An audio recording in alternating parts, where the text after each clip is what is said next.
إن الحمد لله نحمده ونستعينه ونستغفره ونعوذ بالله من شرور أنفسنا ومن سيئات أعمالنا. من يهده الله فلا مضل له ومن يضلل فلا هادي له، وأشهد أن لا إله إلا الله وحده لا شريك له، وأشهد أن محمدا عبده ورسوله. يا أيها الذين آمنوا اتقوا الله حق تقاته ولا تموتن إلا وأنتم مسلمون. يا أيها الناس اتقوا ربكم الذي خلقكم من نفس واحدة وخلق منها زوجها وبث منهما رجالا كثيرا ونساء، واتقوا الله الذي تساءلون به والأرحام إن الله كان عليكم رقيبا. يا أيها الذين آمنوا اتقوا الله وقولوا قولا سديدا يصلح لكم أعمالكم ويغفر لكم ذنوبكم، ومن يطع الله ورسوله فقد فاز فوزا عظيما. أما بعد، فإن خير الحديث كتاب الله، وخير الهدي هدي محمد صلى الله عليه وسلم، وشر الأمور محدثاتها، وكل محدثة بدعة، وكل بدعة ضلالة، وكل ضلالة في النار. أعوذ بالله السميع العليم من الشيطان الرجيم. بسم الله الرحمن الرحيم. يا أيها الذين آمنوا قوا أنفسكم وأهليكم نارا وقودها الناس والحجارة. اللہ رب العزت کی تعریف و توصیف اور امام الانبیاء سید الاولین والآخرین امام اعظم محمد رسول اللہ صلی اللہ علیہ وسلم پر بشمار درود و سلام کے بعد، کہ اللہ رب العزت کا ہم سب پر بڑا فضل و احسان ہے کہ اللہ تعالیٰ نے ہمیں اور آپ کو اسلام جیسی نعمت عظمیٰ سے سرفراز فرمایا ہے. وہ نعمت کہ جس کے مقابلے میں دنیا جہان کی ساری نعمتیں، ساری دولتیں اور تمام کائنات کی ساری چیزیں ہچ ہیں. یہ نعمت جب کسی کو مل جاتی ہے، اسلام کی نعمت، ایمان کی دولت، تو اس سے بڑا خوش نصیب کوئی نہیں ہوتا ہے. اسی نعمت کی تکمیل اللہ رب العزت نے امام الانبیاء امام اعظم محمد رسول اللہ صلی اللہ علیہ وسلم پر فرمائی. یہ نعمت وہ نعمت ہے کہ جس کے حصول کے لیے اللہ کے خوش نصیب بندوں نے اپنی جانیں تک قربان کر دی، اپنی جان اپنے مال کی قربانیاں دی، ذرہ برابر اس سے دریغ نہیں کیا. آپ دیکھیں کہ آج کا جو ماحول ہے پوری دنیا کا جو منظرنامہ ہے، جب اس منظر کو ہم دیکھتے ہیں تو کلیجہ منہ آتا ہے. وہ مسلمان جو کبھی دنیا والوں کے لیے مثال تھا، وہ مسلمان جس کی عادات و اقوال اور جس کے اخلاق کو دیکھ کر کے لوگ حلقہ بگوش اسلام ہو جایا کرتے تھے، وہ مسلمان کہ جو اسلام کی چلتی پھرتی تصویر تھا، آج وہ مسلمان پتہ نہیں کہاں غائب ہو چکا ہے. اسلام کی وہ نعمت جو ہمیں اور آپ کو ملی ہوئی، آج کا مسلمان اس کی ناقدری پہ تلا ہوا ہے. اس کو احساس نہیں ہے کہ اللہ نے جو نعمت عطا کی ہے اس کا شکر ادا کرنے کے ساتھ ساتھ اس نعمت کو باقی بھی رکھے، قائم بھی رکھے. آج اقتدار کی آندھی تیز و تند ہو چکی ہے، اور کتنے ایسے گھرانے ہیں جو تباہی کے کگار پہ کھڑے ہوئے ہیں. ماحول، سماج اور سوسائٹی کا حوالہ لوگ دیتے نہیں تھکتے کہ ماحول بہت بگڑ چکا ہے، سوسائٹی بہت بگڑ چکی ہے، سماج اور معاشرہ میں بگاڑ ہے. لیکن یہ سماج و معاشرہ بنایا کس نے ہے؟ ہم ہی اور آپ نے. سماج و معاشرہ انسانوں سے بنتا ہے، سوسائٹی انسانوں سے بنتی ہے، اور اسلام نے تو ہمیں وہ سنہری اصول دیا ہے کہ جس کو اپنا کر کے ہم اپنی بھی تربیت کر سکتے ہیں، اپنی اولاد کی بھی تربیت کر سکتے ہیں، اپنے کو بھی جہنم کی آگ سے بچا سکتے ہیں، اپنی اولاد کو بھی بچا سکتے ہیں، اپنی نسل در نسل کو بچانے کی کوشش کر سکتے ہیں. لیکن آج اسلام کی وہ نعمت مسلمان اس کو درکنار کر چکا ہے. قرآن مجید میں اللہ رب العزت فرماتے ہیں، یا الذین آمنوا قوا انفسکم واہلیکم نارا. ایمان والو، اپنے آپ کو اور اپنے اہل و عیال کو جہنم سے بچاؤ. کون سی جہنم؟ جس کے ایندھن انسان اور پتھر ہیں. علیہا ملائکۃ غلاظ شداد لا یعصون اللہ ما امرهم ویفعلون ما یؤمرون. اس پر ایسے سب دل فرشتے متعین ہیں جو اللہ جو حکم دیتے ہیں اس کو کر گزرتے ہیں، اسے سرتابی نہیں کرتے۔ آپ دیکھیں کہ جہنم کے عذاب سے ڈرایا جا رہا ہے اور تلقین کی جا رہی ہے اپنے کو بھی بچاؤ، اپنے اہل عیال کو بچاؤ۔ ذمہ داری صرف اپنے کو بچانے کی نہیں ہے، ذمہ داری ہمارے اولاد کے اوپر، اپنی اولاد و افراد کو بچانے کی بھی ہے۔ اور اسی لیے صحیح بخاری کی حدیث میں آپ صلی اللہ علیہ وسلم فرماتے ہیں الا کلکم راع وکلکم مسئول عن رعیتہ، خبردار ہو، سن لو، تم میں کا ہر شخص نگراں ہے، راعی ہے، اور اسے رعیت کے بارے میں سوال کیا جائے گا۔ اس حدیث میں آپ صلی اللہ علیہ وسلم فرماتے ہیں والمرأة راعیۃ علی بیت زوجها وولدہ، عورت بھی اپنے شوہر کی اور اس کے اولاد، اپنے شوہر کے گھر کی اور اس کے اولاد کی نگراں ہے، وہی مسئولۃ عنہم، اور اس سے بھی سوال ہوگا۔ سب نگراں ہیں اور سب سے ان کی رعیت کے بارے میں سوال ہوگا۔ اولاد کے تعلق سے یہ رونا رویا جا رہا ہے کہ بگڑ چکی ہے، بگاڑا کس نے ہے؟ ماں نے، باپ نے۔ آج ہمارے گھر کا ماحول اتنا بگڑ چکا ہے، اسلام کی نعمت دن کے اجالے میں بعض گھرانے مسلم ایسے ہیں تلاش کرنے سے بھی نہیں ملے گی، وہ نام کے مسلمان ہیں، عبداللہ نام ہے، عبد الرحمن نام ہے، عبد الغفار نام ہے، یہ نام اسلامی نام رکھ لیے، لیکن اسلام کی حکومت ان کے دلوں پر قائم نہیں ہو سکی۔ کیوں؟ اس لیے کہ ماں باپ نے وہ ماحول اپنی اولاد کو نہیں دیا ہے جو ہونا چاہیے، فکر ہی نہیں ہے۔ آپ انبیاء کرام علیہ السلام کو دیکھیے، خصوصیت کے ساتھ حضرت یعقوب علیہ السلام کا ذکر اللہ رب العزت نے فرمایا ہے۔ اللہ تعالیٰ فرماتے ہیں ام کنتم شہداء اذ حضر یعقوب الموت، اللہ فرماتے ہیں جس وقت حضرت یعقوب علیہ السلام موت کے کگار پہ تھے اس وقت تم حاضر تھے جب انہوں نے کیا کہا تھا اپنی اولاد سے، اپنے بیٹوں سے کہا تھا اذ قال لبنیہ ما تعبدون من بعدی، اپنے بیٹوں سے، اپنی اولاد سے انہوں نے کہا میرے بعد تم کس کی عبادت کرو گے؟ دنیا سے جاتے جاتے یہ فکر ہے کہ میرے بیٹے، میری اولاد توحید پر رہے، اللہ کی پرستان رہے، اللہ کی عبادت گزار رہے میری اولاد۔ پوچھ لیا کس کی عبادت کرو گے؟ لیکن وہ تربیت یافتہ تھے، ایک نبی کے تربیت یافتہ تھے حضرت یعقوب علیہ السلام کے، تو بیٹوں نے کیا کہا؟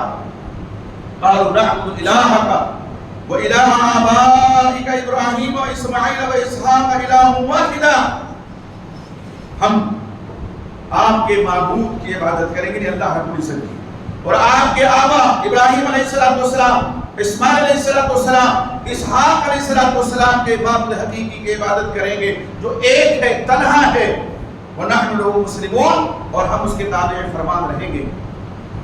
کیا آج یہ فکر ہے مسلمان کو اپنی اولاد کے تعلق سے ہے؟ آج جب آخری وقت آتا ہے تو لوگ وصیتیں لکھتے ہیں، تلقین کرتے ہیں جائیداد کی، مال کی، تم اتنا لے رہا، تم ان کا اتنا ہے، ان کا اتنا ہے، ان کا اتنا ہے۔ ٹھیک ہے، یہ بھی ضروری ہے، وراثت کی تقسیم تو مرنے کے بعد ہوگی، لیکن جو چیز جس کی تلقین بہت سے لوگ نہیں کرتے ہیں وہ یہ کہ بیٹا ایمان میں قائم رہنا، اسلام میں قائم رہنا، نبی اکرم محمد رسول اللہ صلی اللہ علیہ وسلم کی اطاعت میں قائم رہنا، اللہ کا خوف دل میں بسائے رکھنا، تقویٰ اور طہارت اور تدین سے انحراف مت کرنا، اپنے گھر کا ماحول جس طرح میں نے دینی بنائے رکھا تھا ایسے ہی دینی ماحول بنانا اپنے بچوں کے لیے۔ کون کرتا ہے یہ تلقین؟ حضرت یعقوب علیہ السلام یہ نصیحت کر رہے ہیں، سوال کر رہے ہیں۔ سوال کیوں کر رہے ہیں؟ تاکہ وہ جواب سنیں کہ ان کا جواب کیا ہے، اور پھر جواب جس طرح چاہتے تھے وہی ملا، تو ظاہر ہے کہ وہ لوح دل پہ بچوں کے مرتسم ہو گیا کہ ہم یہی کریں گے، یعنی ایک اللہ کی عبادت کریں گے، اس کے ساتھ کسی کو ہم شریک نہیں ٹھہرائیں گے۔ امتداد لوگ کہتے ہیں کہ یہ ہو گیا وہ ہو گیا، پہلے بھی ہوتا تھا۔ اسلام جب سے آیا ہے تب سے سیدنا ابو بکر صدیق رضی اللہ عنہ کے زمانے میں کتنے مرتد ہو گئے تھے، سب جانتے ہیں، اور اسی اسٹیج سے میں نے بیان کیا ہے۔ لیکن چونکہ سوشل میڈیا کا دور ہے، فتنوں کا دور ہے، اور فتنوں کو پر لگ گئے ہیں، کہیں بھی ایک سوئی گرتی تو سب کو پتہ چل جاتا ہے، اس لیے پریشانی ہونی چاہیے۔ فکر بندی بھی ہونی چاہیے، لیکن اس فکر بندی کا مداوع کیا ہے، اور یہ سوچنا چاہیے کہ اسباب و عوامل کیا ہے، اس وجہ سے بے راہی کا بچے شکار ہیں، نوجوان شکار ہیں، بچیاں شکار ہیں، وجہ کیا ہے، سبب کیا ہے، اپنے گریبان میں اٹھا کر کے سوچنے کی ضرورت ہے، گھر کے ماحول کا تجزیہ کرنے کی ضرورت ہے، معاشرہ سماج اور سوسائٹی جو ہم دے رہے ہیں اپنے بچوں کے لیے بنا کر کے اس پر نظر ثانی کرنے کی ضرورت ہے، یہ نہ کر کے ہم دوسروں کے سر ٹھیکرا پھوڑ دیتے ہیں، یہ ان کی خطا ہے، یہ ان کی غلطی ہے۔ آپ سے کس نے کہا تھا اپنی بچی کو مخلوق اداروں میں بھیجیے جہاں لڑکے بھی پڑھتے ہیں لڑکیاں بھی پڑھتی ہیں؟ آپ سے کس نے کہا تھا یہ اسمارٹ فون بچیوں کو دے دیجئے؟ ابھی وہ بلوغت کی عمر کو نہیں پہنچی ہیں، بچے ابھی مراہقت کی عمر میں ہیں اور ان کو اسمارٹ فون دے دیے تاکہ اس میں گھس کر کے وہ چاہے جس سے دوستیاں لگائے پیگے بڑھائے۔ کس نے حکم دیا؟ اللہ نے، رسول اللہ نے، ہماری شریعت نے، کسی عالم نے، کسی حافظ نے، کسی مسجد کے امام نے، کسی خطیب نے؟ نہیں، یہ خود کی کارسانی ہے۔ ظہر الفساد فی البر والبحر بما کسبت ایدی الناس، بحر و بر میں جو فساد کرتا ہے یہ انسان کی کمائی کا نتیجہ ہے۔ پھر رونا کس بات کا ہے، پھر چیخنا کس لیے ہے، پھر چلاتے کیوں ہیں، اور پھر واہ ویلا کیوں مچاتے ہیں کہ بچے بے راہ ہو گئے؟ خود نہیں دیکھتے کہ ہم نے کہا کا ماحول کیسا بنایا ہے۔ آپ دیکھیں تربیت کی دو قسمیں کی جا سکتی ہیں، ایک ہے جسمانی تربیت، ایک ہے باطنی تربیت، یعنی ظاہری تربیت، باطنی تربیت، جسمانی تربیت، روحانی تربیت، جو بھی آپ نام لے دیجیے۔ جسمانی تربیت کے حوالے سے مائیں کتنی فکر مند رہتی ہیں، بچے کو اپنے اچھے سے اچھا کھلائیں۔ اگر ایک ماں کے پاس 3 بچے ہیں اور تینوں ناشتہ الگ الگ خواہش رکھتے ہیں، ایک بچہ کہتا ہے ہمیں ابلا ہوا انڈا چاہیے، ایک بچہ کہتا ہے نہیں ہمیں فرائی چاہیے، ایک بچہ کہتا ہے ہم تو چاؤمین کھائیں گے، ماں اور باپ سب فراہم کرتے ہیں، یہ لو۔ جسمانی تربیت اور صحت کا اتنا خیال ہے کہ اگر ذرہ برابر بھی اگر احساس ہو جائے کہ بچہ ہمارا بیمار ہے، فوراً ڈاکٹر کے پاس لے کر کے جاتے ہیں، فوراً طبیب کے پاس لے کر کے جاتے ہیں۔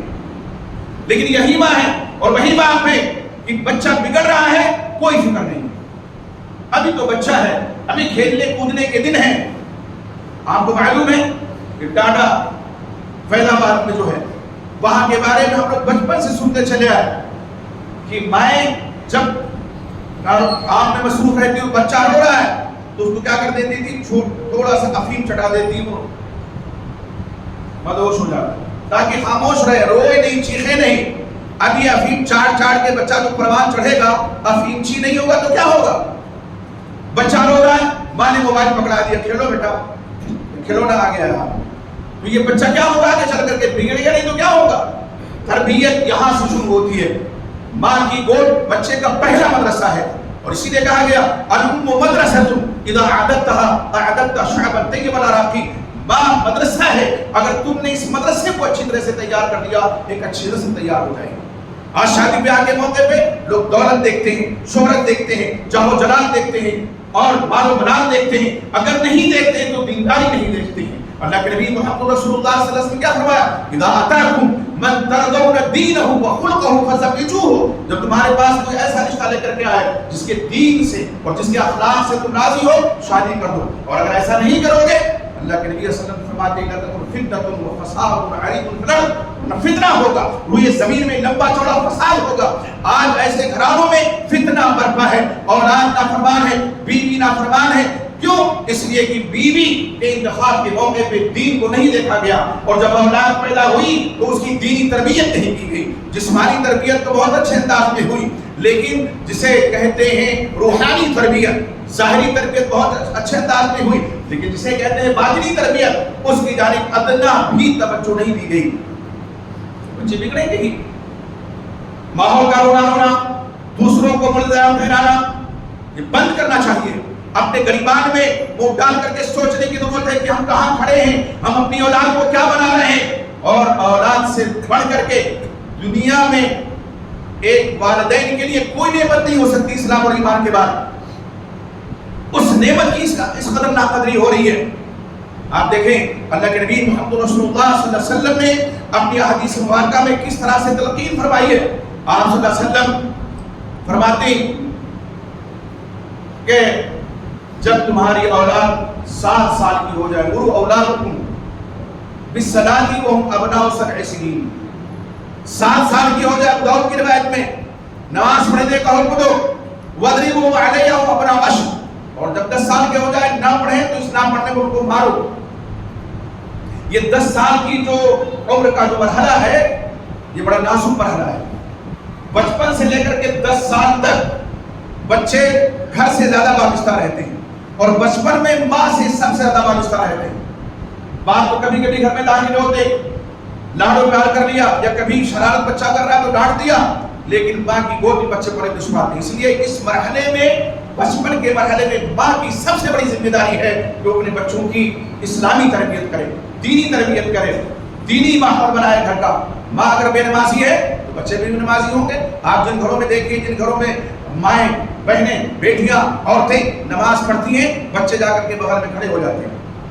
وہ چاہے تو اس طرف کھڑے ہو، ادھر دیکھیں گے بھی، لیکن رکوع میں بھی جائیں گے، سجدے میں بھی جائیں گے. یہی تربیت ہے اصل میں، یہی تربیت ہے. ماں نمازی ہے، بچی نمازی ہوگی انشاءاللہ. باپ نمازی ہے، بیٹا نمازی ہوگا. لیکن آج تجزیہ کرنے بیٹھے، مسجدیں ویران ہیں، مرثیہ خواہ ہیں، نمازی نہ رہے. کہاں ہے نمازی؟ کہاں ہے اللہ والے؟ مسجد پکاری کی زبان حال سے پتہ نہیں نمازیوں کا، مسلمانوں کا، مومنوں کا، اسلام جیسی نعمتیں بے بہا پانے والوں کا پتہ تک نہیں ہے. اور پھر شبہ ہے دوسروں کا. حضرت عمرو بن سلمہ رضی اللہ تعالیٰ عنہ آپ صلی اللہ علیہ وسلم کے ربیب ہیں. تربیت دیکھیے، کھانے میں بھی آپ خیال کرتے ہیں کہ کیسے تربیت کی جائے. وہ کہتے ہیں کہ میرا ہاتھ ادھر ادھر صحن میں چل رہا تھا، آپ صلی اللہ علیہ وسلم نے فرمایا یا غلام، اے بچے، سم اللہ، اللہ کا نام لو، بسم اللہ کرو، وکل ما یلیک، اور جو تمہارے قریب ہے اس سے کھاؤ. تو قریب میں اسے کہتے ہیں تربیت. حضرت عبداللہ بن عامر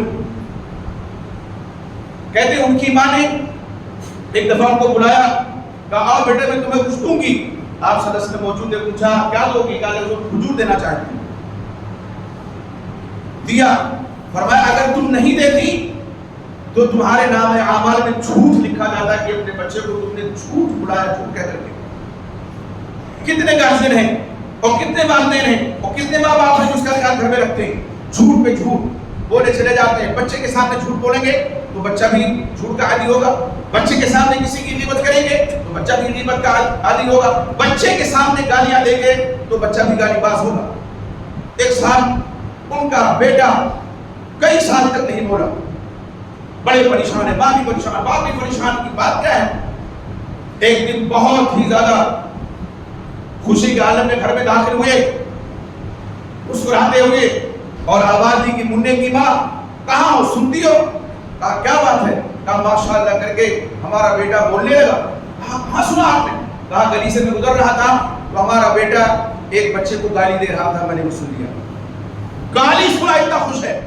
ظاہر بچے نے کہاں سے گالی سیکھی ہے؟ گھر کے ماحول سے سیکھی ہے. زبان کھولی تو گالی سے، اور حضرت بہت خوش ہیں کہ وہاں بولنے لگا. شرم نہیں آتی ہے، غیرت پڑ گئی ہے. کہاں ہے ایمان؟ کہاں ہے اسلام؟ کہاں ہے اخلاق؟ کہاں ہے اعتبار؟ اللہ کے نبی صلی اللہ علیہ وسلم تو فرماتے ہیں جس کے دین اور اخلاق سے راضی اس سے شادی کرو، نہیں کرو گے فتنہ ہوگا، فساد ہوگا. دین میں اخلاق داخل ہے، لیکن اخلاق کو الگ سے آپ صلی اللہ علیہ وسلم نے اس کی حدیث میں ذکر فرمایا اس کی اہمیت کی وجہ سے. دین کہتے تھے کام پورا ہو جاتا، بات پوری ہو جاتی کہ جس کے دین سے راضی ہو شادی کر اس سے کرو، تاکہ اس کے ذریعے سے جو بچے پیدا ہو وہ دیندار ہو. لیکن آپ نے الگ سے اخلاق کا ذکر فرمایا. کیوں؟ اس لیے کہ دین میں اخلاق کی بڑی اہمیت ہے. اخلاق، آداب اور اخبار کی بڑی اہمیت ہے. تو میرے بھائی، دوسروں پر الزام دینے سے پہلے ہمیں خود اپنے گھر کا ماحول دینی بنانا ہوگا.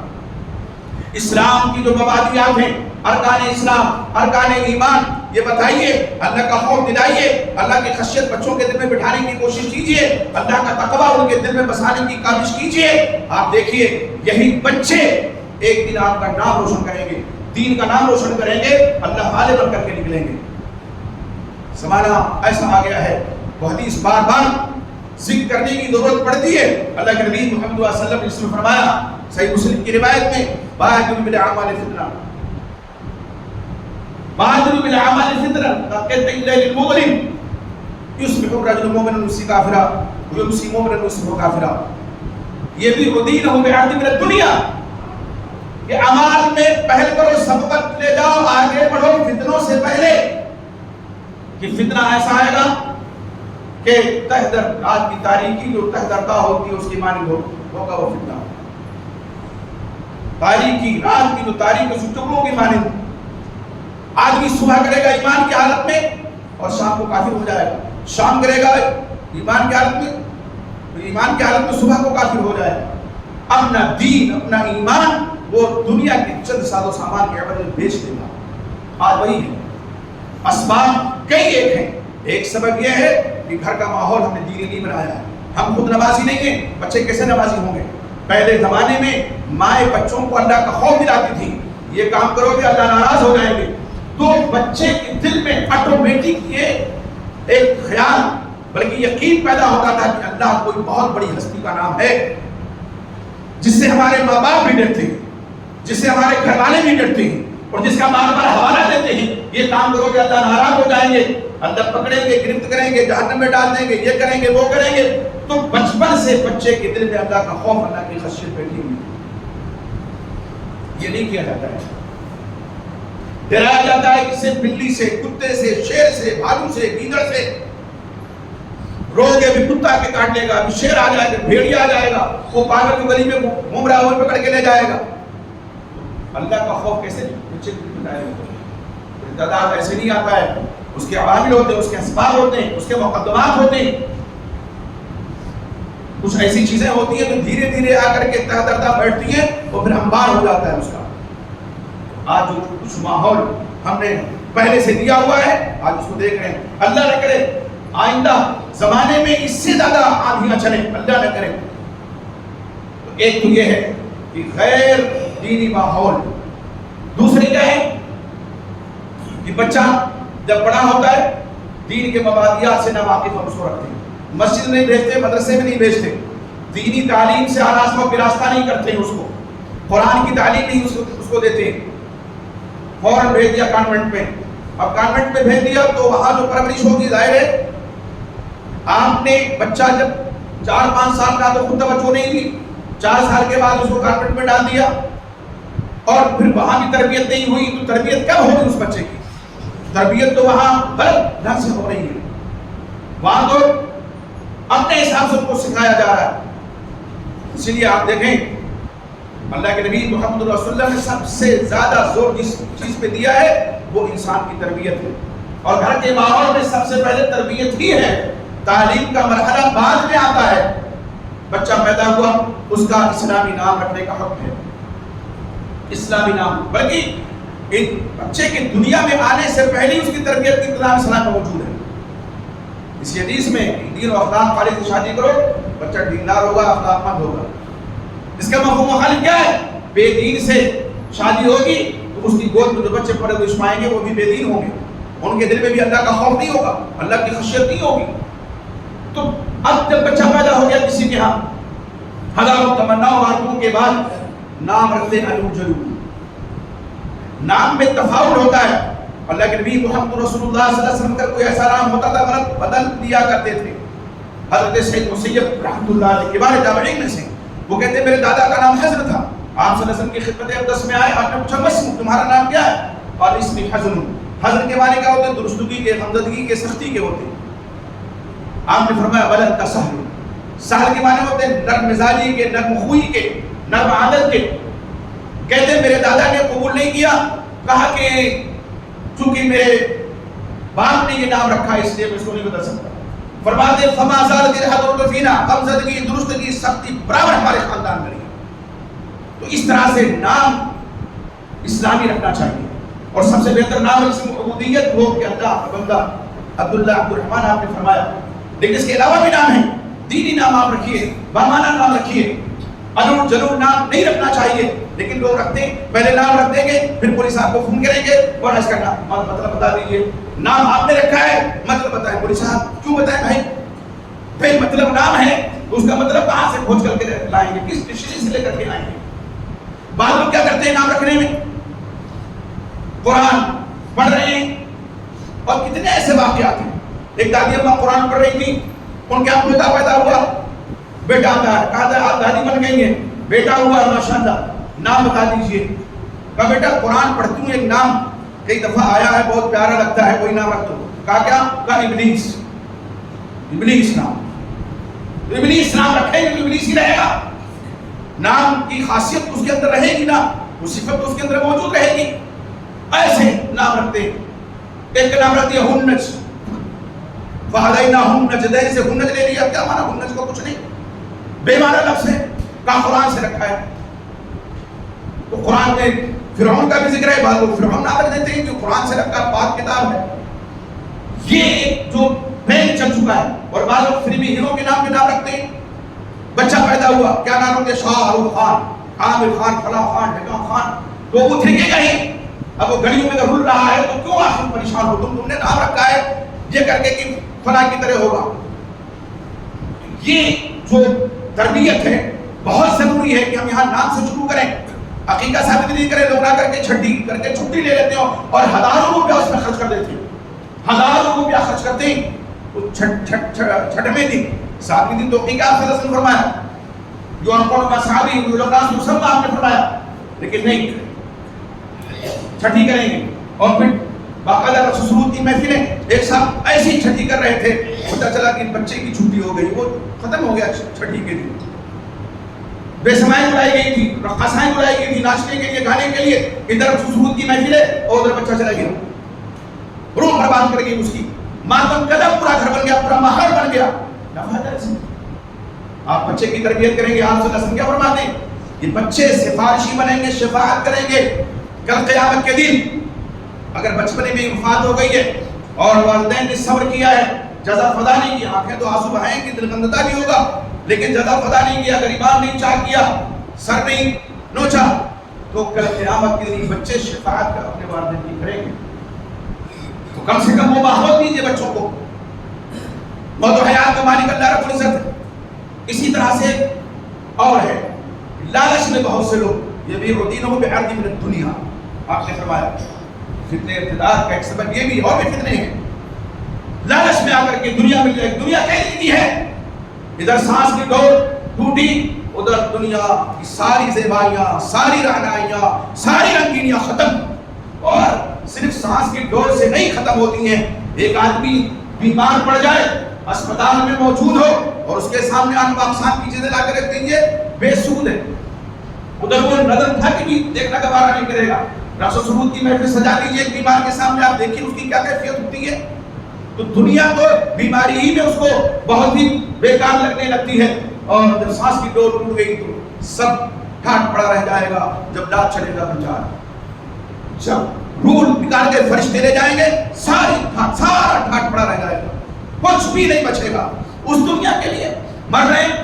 اس لیے میرے بھائی ضرورت ہے کہ آپ بچوں کو دینی تعلیم سے آراستہ کریں. عصری تعلیم بھی دیں. آپ ڈاکٹر بنائیے، انجینئر بنائیے، بچے کو آپ سائنسداں بنائیے. کس نے منع کیا ہے؟ ہمارے اسلام نے تو کبھی منع نہیں کیا.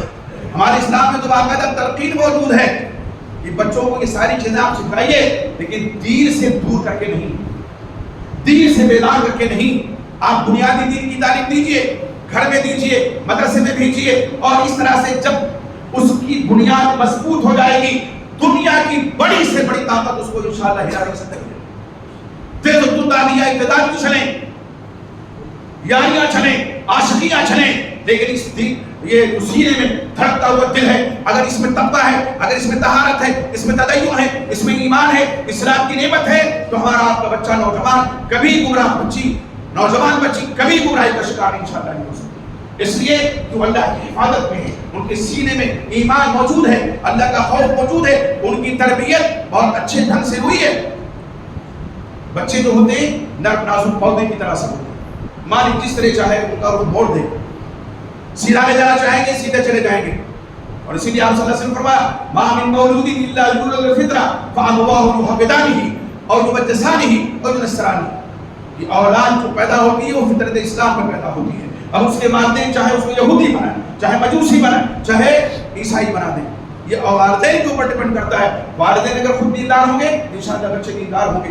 بے دین ہیں بچے بھی بے دین ہوں گے. بد اخلاق ہیں بچے بھی بد اخلاق پیدا ہوں گے اور اس کی پرورش سے لازم ہوگی. اس لیے سب سے پہلے ہمیں اپنے آپ کو سدھارنے کی ضرورت ہے. پھر اپنی اولاد کی فکر کیجیے, ان کی تربیت کی جانب توجہ دیجیے. اور یہ فریضہ ہے, یہ فرض ہے. اولاد کی تربیت, والدین پر یہ فرض ہے دینی تربیت, اچھی تربیت, اچھا ماحول دینا. اور کل قیامت میں اس کے بارے میں پوچھا جائے گا, اور اس وقت جواب کے لیے اپنے آپ کو تیار رکھنا چاہیے کہ کیا جواب دینا ہوگا. اگر واقعی ہم نے فکر مندی سے بچوں کی تربیت کی ہے, اسلامی نام رکھا ہے, اسلامی تربیت کی ہے, دین کی تعلیم دی ہے, ان کو بتایا ہے کہ اسلام کے 5 ارکان ہیں, ایمان کے 6 ارکان ہیں, ان میں سے کسی ایک رکن کا منکر کافر ہے, ایک رکن کا منکر بھی کافر ہے, دائرہ اسلام سے نکل گیا, تو جو تمام کا انکار کرتے ہیں ان کا کیا حال ہوگا؟ ایک رکن کا منکر کافر ہے. بتائیے کتنے ہمارے بچے, ہمیں پوچھ لیجئے گلی میں, بیٹا بتاؤ ایمان کے کتنے ارکان؟ نہیں بتا پائیں گے کہ 6 ارکان ہیں. آپ بڑے بڑے ہیروں کے نام بتا دیں گے, یہ بتا دیں, گنا دیں گے. اور اسلام کے 5 ارکان ہیں, مجھے نہیں بتا پائیں گے. اور ہر ایک رکن کی اہمیت بھی بتانے کی ضرورت ہے. عقیدہ سب سے بنیادی چیز جو ہے وہ عقیدہ ہے, اور عقیدہ توحید جب جس دل میں گھس جاتا ہے پھر اس دل میں کوئی اور چیز جگہ نہیں پا سکتی, ارتداد کو راہ ہی نہیں پا سکتی ہے. عقیدہ جس کے دل میں گھس گیا پھر وہ ارتداد کے لیے بند دروازہ ہوتا ہے. کتنی ٹھوکریں لگے اس دل پہ ارتداد دستک بھی نہیں دے سکتا ہے, اور بگڑنا تو بھی دور کی بات ہے. اس لیے میرے بھائی اس جانب توجہ دینے کی ضرورت ہے. اللہ کے نبی محمد صلی اللہ علیہ وسلم نے فرمایا ما نحل والد ولدا من نحل افضل من اجر الحسن. کوئی باپ اپنے بیٹے کو, اپنی اولاد کو اچھی تربیت سے بہتر کوئی چیز نہیں دے سکتا, حسن ادب سے بہتر کوئی چیز نہیں دے سکتا. دنیا جہاں کی ساری چیزیں حسن ادب کے مقابلے میں ہیچ ہیں. اس لیے اس فکرمندی کی ضرورت ہے, اور بہت زیادہ ہراساں اور پریشان ہونے کی ضرورت نہیں ہے. پہلے بھی یہ چیزیں ہوتی رہی ہیں, لیکن اس وقت زمانہ کی ترقی میں نہیں تھا, سوشل میڈیا کا دور نہیں تھا, اس لیے پتہ نہیں چلتا تھا. آج پتہ چل جاتا ہے کہ فلاں گاؤں میں, فلاں شہر میں, فلاں بستی میں ارتداد کا شکار بچے اور لڑکے ہو رہے ہیں, تو دل کڑتا ہے. کڑنا بھی چاہیے, لیکن صرف کڑنے سے کام نہیں چلے گا. اپنے آپ کو سنبھالیے, سدھاریے, اپنے آپ کو ڈھالیے اسلامی ماحول میں, اور اپنے بچوں کو ڈھالنے کی کوشش کیجیے. انشاءاللہ یہ تیز و تند آندیاں واپس اڑ جائیں گی, اپنی راہ لے لے گی. آپ کے گھر میں, آپ کے دروازے پہ یہ ٹک نہیں سکتی انشاءاللہ. اللہ سے دعا ہے کہ اللہ رب العزت ہمیں توفیق عطا فرمائے کہ ہم اپنے بچوں کی دینی تربیت کریں, دینی ماحول ان کو دیں, ان کو دین کی مبادی سکھلائیں, اور ان کو اور بھی تعلیم دیں, حسن ادب کا ان کو رسیہ بنائیں. اللہ اس کی توفیق عطا فرمائے. اللہ ہم عاجز مادہ بندے ہیں, گنہگار رسیہ کار ہیں, لیکن میرے مولا ترد سے وابستہ ہیں. اللہ ہمارے گناہوں کو معاف فرما, ہمارے قصور کو معاف فرما, ہماری خطاؤں کو معاف فرما. اللہ رب العزت جو بیمار کو شفا عطا فرما. ہمارے بھائی کو قرضدار اللہ کوئی آسان سی زندگی پیدا فرما دے, ان کا قرض دور ہو جائے. اللہ ہمارے مسلمان بھائی جو دنیا کی کسی خطے پریشان حال ہے, اللہ ان کی پریشانی کو دور فرما. اللہ رب العزت ہمارے سبوں میں اتحاد و اتفاق پیدا فرما دے. اللہ ہمارے دلوں میں اپنا تقویٰ, اپنی خشیت بسا دے. اللہ رب العزت ہم نے وہ لوگ جو وفات پا چکے ہیں ان کی بار بار غفرت فرما. اللہ جن کے والدین یا والد سے کوئی جن کی وفات ہو چکی ہے, اللہ ان کو جنت الفردوس میں اعلیٰ عطا فرما. ان کے گناہوں کو, ان کی لغزشوں کو معاف فرما دے. اللہ جن کے والدین یا والد سے کوئی بھی حیات ہے, اللہ توفیق عطا فرما, ان کی خدمت کر کے ہم تیرے رضا حاصل کرنے. اللہ رب العزت ہمارے گھر کو دینی گھر بنا دے, ہمارے سماج کو دینی سماج بنا دے, ہمارے ماحول کو دینی ماحول بٹھال دے, ہمارے سوسائٹی کو دینی سوسائٹی میں تبدیل کر دے. اللہ ہمیں توفیق عطا فرما کہ ہم ایمان پہ قائم رہیں, اور جب اس دنیا سے جانے لگیں تو ہم سب کے لوگوں پہ اشہد ان لا الہ الا اللہ و اشہد ان محمدا عبدہ و رسولہ کلمہ جاری ہو. اللہ یہ وطن ہمارا میرا وطن ہے, اس وطن سے مجھے کتنی محبت ہے. اللہ ہمیں اس وطن میں امن و امان کی زندگی عطا فرما, ہماری جان ہمارے مال کی حفاظت فرما, ہماری عزت و آبرو کی حفاظت فرما. ہمیں ظالم کو ظلم و ستم سے محفوظ فرما دے. اللہ ہمیں ظالم کو ظلم و ستم سے محفوظ فرما دے. اللہم انا نسألک فی نحورہم ونعوذ من شرورہم. اللہم انا نسألک فی نحورہم ونعوذ بک من شرورہم. اللہ رب العزت دنیا میں زندہ ہیں, ایمان کا حالت پر ہیں, اور دنیا سے جائیں تو ایمان اور اسلام کی نعمت کر کیسے دنیا سے جائیں. آمین.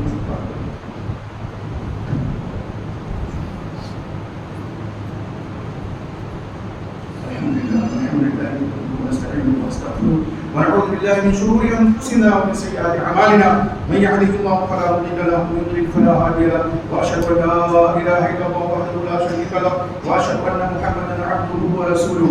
اما بعد فان خير الحديث كتاب الله, وخير الهدي هدي محمد صلى الله عليه وسلم, وشر الامور محدثاتها, وكل محدثه بدعه, وكل بدعه ضلاله, وكل ضلاله في النار.